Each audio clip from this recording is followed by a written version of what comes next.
Hello മക്കളെ, മിസ്സിൽ കൊടുത്തിരിക്കുന്ന ആൾക്കാരെ നിങ്ങൾക്ക് മനസ്സിലാവുന്നുണ്ടോ? മനസ്സിലാവണമെങ്കിൽ ഹ്യൂമൻ എവല്യൂഷണറി പാത്ത് അല്ലെ, മനുഷ്യ പരിണാമ പാത നിങ്ങൾ പഠിച്ചിരിക്കണം. അപ്പൊ അംഗങ്ങൾ പഠിക്കണം. അതുപോലെ തന്നെ ക്രീനൽ കപ്പാസിറ്റി, മസ്തിഷ്ക വലുപ്പവും സവിശേഷതകൾ, ക്യാരക്ടറിസ്റ്റിക് ഫീച്ചേഴ്സും നമ്മൾ പഠിക്കണം കേട്ടോ. അപ്പൊ ആദ്യം വരുന്നത് നമ്മുടെ സഹിലാന്ത്രോപ്പസ് സ്റ്റാഡൻസസ് ആണ്. ക്രീനൽ കപ്പാസിറ്റി 350 സെന്റിമീറ്റർ ക്യൂബ് ആണ്. അപ്പൊ ക്യാരക്ടറിസ്റ്റിക്സ് എന്തൊക്കെയാണ്? ഇവരുടെ ഫോസിൽ കണ്ടെത്തിയിരിക്കുന്നത് ആഫ്രിക്കയിലെ ചാഡിൽ നിന്നാണ്. ആൻഡ് ഓൾസോ ഇവര് ഹ്യൂമൻ എവല്യൂഷണറി സീരീസിലെ ഫസ്റ്റ് ലിങ്ക് ആണ്. അതായത് മനുഷ്യ പരിണാമ ശ്രേണിയിലെ ആദ്യ കണ്ണികളാണ്. അടുത്തത് Australopithecus, cranial capacity 450 centimetre cube ആണ്.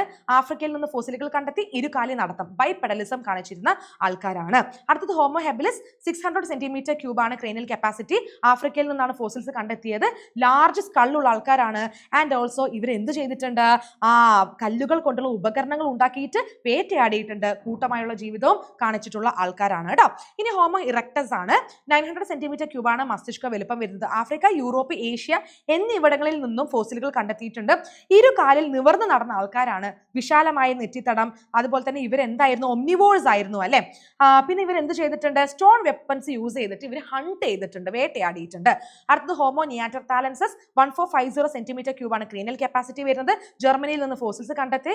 ഇവരാണ് ശരിക്കും നമ്മുടെ മോഡേൺ മാനിന്റെ കോണ്ടംപററീസ് എന്നറിയപ്പെടുന്നത്. അതായത് ആധുനിക മനുഷ്യന്റെ സമകാലികരാണ്. ചെറുതും ചരിഞ്ഞതുമായിട്ടുള്ള നെറ്റിത്തടമുള്ള ആൾക്കാരാണ്. കട്ടി കൂടിയ പുരികത്തടമുള്ള ആൾക്കാരാണ്. ശവശരീരങ്ങളെല്ലാം ഇവർ മറവ് ചെയ്തു, ഡെഡ് ബോഡീസ് ബെറി ചെയ്ത ആൾക്കാരാണ്. അങ്ങനെയാണ് പിന്നീട് എന്തിലെത്തുന്നത്? ഹോമോ സാപ്പിയൻസിൽ എത്തുന്നത് അല്ലെ. 1350 സെന്റിമീറ്റർ ക്യൂബ് ആണ് ക്രേനിയൽ കപ്പാസിറ്റി വരുന്നത്. ഇവരാണ് ആധുനിക മനുഷ്യർ, മോഡേൺ മാൻ എന്നറിയപ്പെടുന്നത്. ആൻഡ് ഓൾസോ ടെക്നോളജിക്കലി ഭയങ്കര ഇംപ്രൂവ്മെന്റ് ഉള്ള ആൾക്കാരാണ്. സാങ്കേതിക വിദ്യയും കൃഷി രീതികളും സ്വായത്തമാക്കിയിട്ടുള്ള ആൾക്കാരാണ്.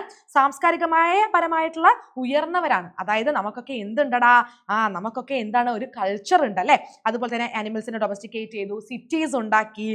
ഇവരാണ് മോസ്റ്റ് ഇവോൾഡ് കാറ്റഗറി എന്ന് നമ്മൾ പറയുന്നത് കേട്ടോ. അതായത് നമ്മളൊക്കെ തന്നെ സാപ്പിയൻസ് അല്ലെ. അപ്പൊ മക്കളെ നോക്കിക്കേ, ഇത് എന്തായാലും ചോദിക്കാൻ ചാൻസ് ഉള്ള ഒരു ക്വസ്റ്റ്യൻ ആണ്. അതിൽ തന്നെ ഈ ഓർഡർ ഒരിക്കലും നിങ്ങൾക്ക് മാറാൻ പാടില്ല. അംഗങ്ങൾ കറക്റ്റ് ആയിട്ട് നിങ്ങളോട് ചിലപ്പം എഴുതാനും ഒക്കെ പറയും. ആ ഓർഡർ തെറ്റാതെ ഒരു ഫ്ലോ ചാർട്ട് പോലെ എഴുതാൻ പറയുമ്പോൾ നിങ്ങൾ തെറ്റിക്കരുത് കേട്ടോ. അപ്പം ഒന്നും കൂടി മിസ് മെമ്പേഴ്സിനെ പറഞ്ഞു തരാം. Sahelanthropus tchadensis, Australopithecus, Homo habilis, Homo erectus, Homo neanderthalensis and Homo sapiens. അപ്പൊ ഇതൊരു ഷോർട്ട് ക്വസ്റ്റ്യൻ ആണ്, പഠിച്ചു വെച്ചോളൂ.